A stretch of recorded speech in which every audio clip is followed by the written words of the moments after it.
Judge Elena Van Doren * was known as a stern woman who never showed emotion in the courtroom. She had handled hundreds of criminal, civil, and other sensitive cases with an impeccable reputation.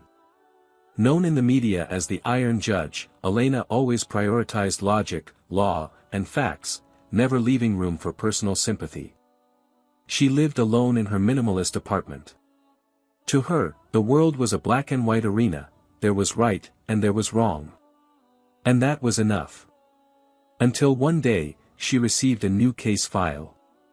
A girl named Amina Al-Farouqi was accused of planning a violent act on her university campus. The initial evidence seemed damning: misinterpreted text messages, edited images from her phone, and testimonies from several students who disliked her clothing style and her visibly Islamic faith. At the first hearing, Elena observed the girl. Amina sat calmly, wearing a dark blue hijab and a simple dress. There was no fear on her face, only a striking serenity. The prosecutor presented the evidence, including a screenshot of a message from Amina that appeared to discuss a big action on Friday. However, when Amina's lawyer clarified that the big action was a humanitarian campaign, and presented a full video of the student organization's meeting, the atmosphere in the courtroom shifted. The once damning testimonies began to unravel as results of personal grudges and discrimination. Some of the students who testified were revealed to have previously been disciplined for hate speech against Muslims. As the truth slowly came to light, Elena began to sense that something was deeply wrong. Outside the courtroom, Elena began reading more about Islam, not from the media, but from original sources, translations of the Qur'an, biographies of Prophet Muhammad, and literature on Islamic history.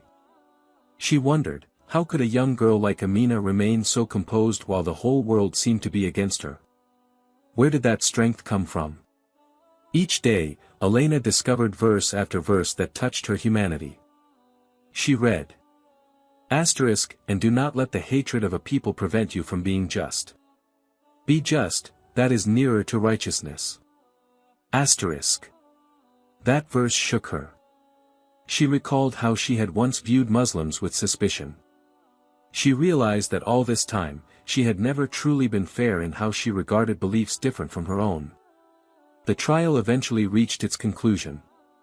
In her verdict, Elena said before the court, "This case is not just about a girl who was slandered, but about the face of hatred hidden behind the mask of law.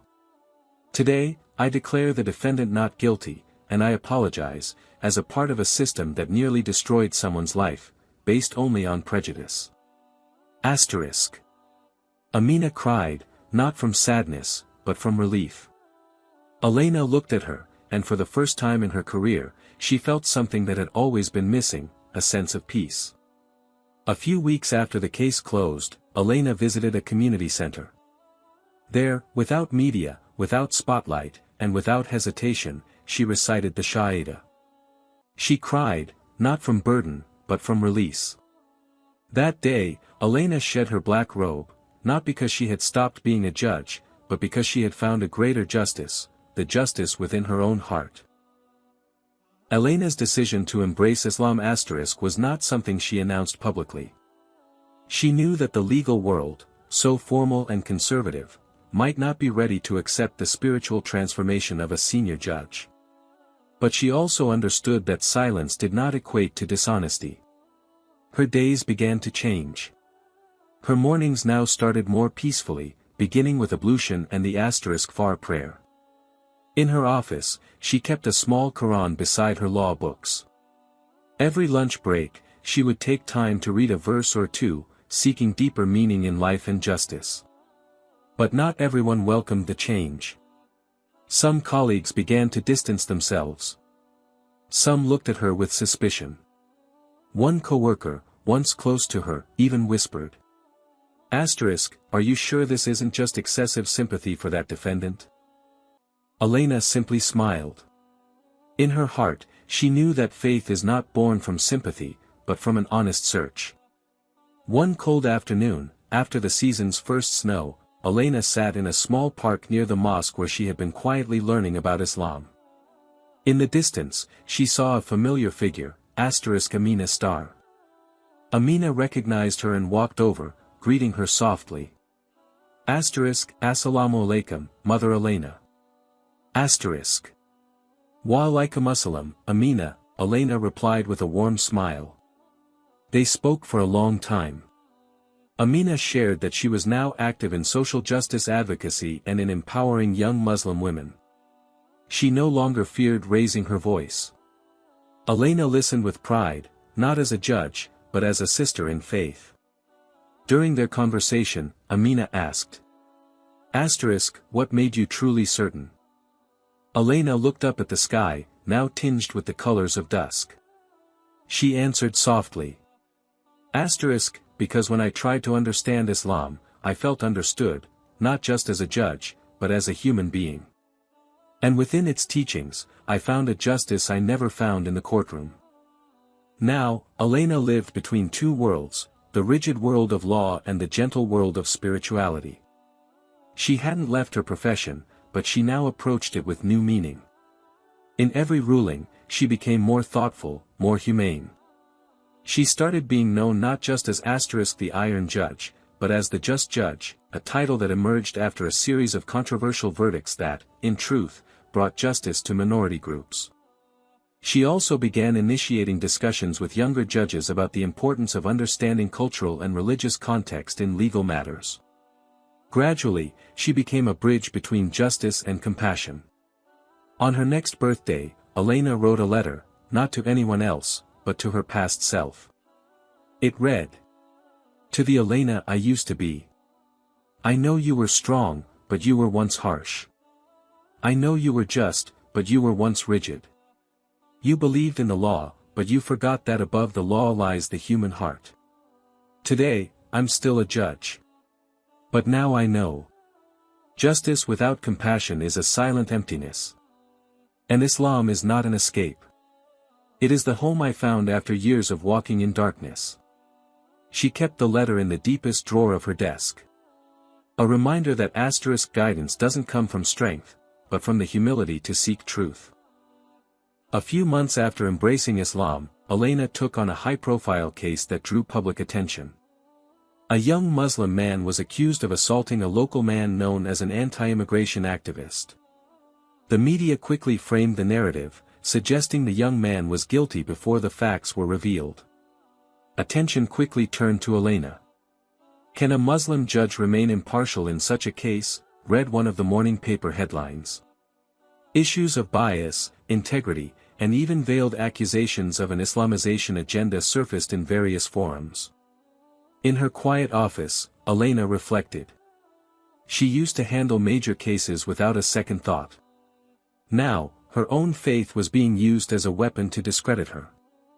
But she knew one thing: the truth does not change just because the eyes that see it are different. She continued to preside over the trial, calmly, fairly, and without bias.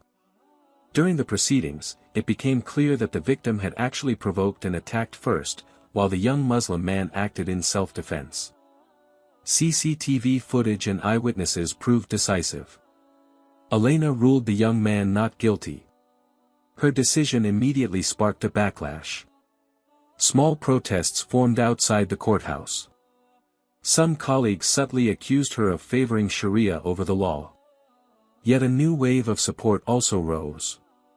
The local Muslim community, human rights organizations, and even some independent media began portraying a different side of Elena, a symbol of courage and true justice. Behind her bravery in court, however, Elena harbored one anxiety she couldn't face with the same strength she showed the public: her mother still didn't know she had become a Muslim. Her mother was a retired teacher and a devout follower of her old faith. They hadn't been emotionally close for a long time, though they still kept in touch. One afternoon, Elena gathered the courage to visit. She sat across from her mother, holding a cup of tea that had started to cool. "I want to tell you something important," Elena said softly. Her mother stared at her. "You sound like you're about to confess to a murder." Elena gave a faint smile. "I've become a Muslim." Silence. Only the ticking of the wall clock could be heard. Then her mother set down her cup and said, "Are you happy?" Elena looked at her, eyes damp. More than I've ever been in my life. Her mother sighed. Then I'll try to accept it. I won't pretend to understand everything, but I know you've never done anything without careful thought. It wasn't a hug. It wasn't tears of joy.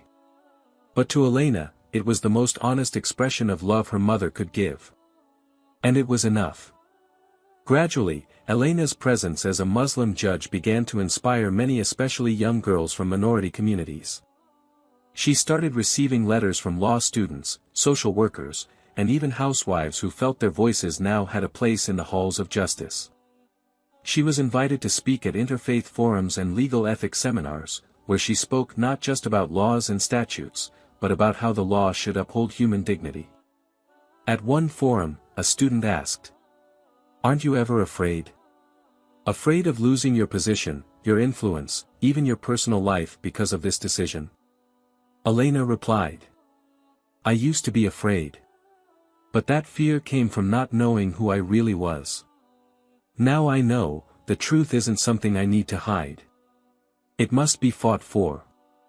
And if I have to lose everything to stand for justice, then that isn't a loss. It's a victory."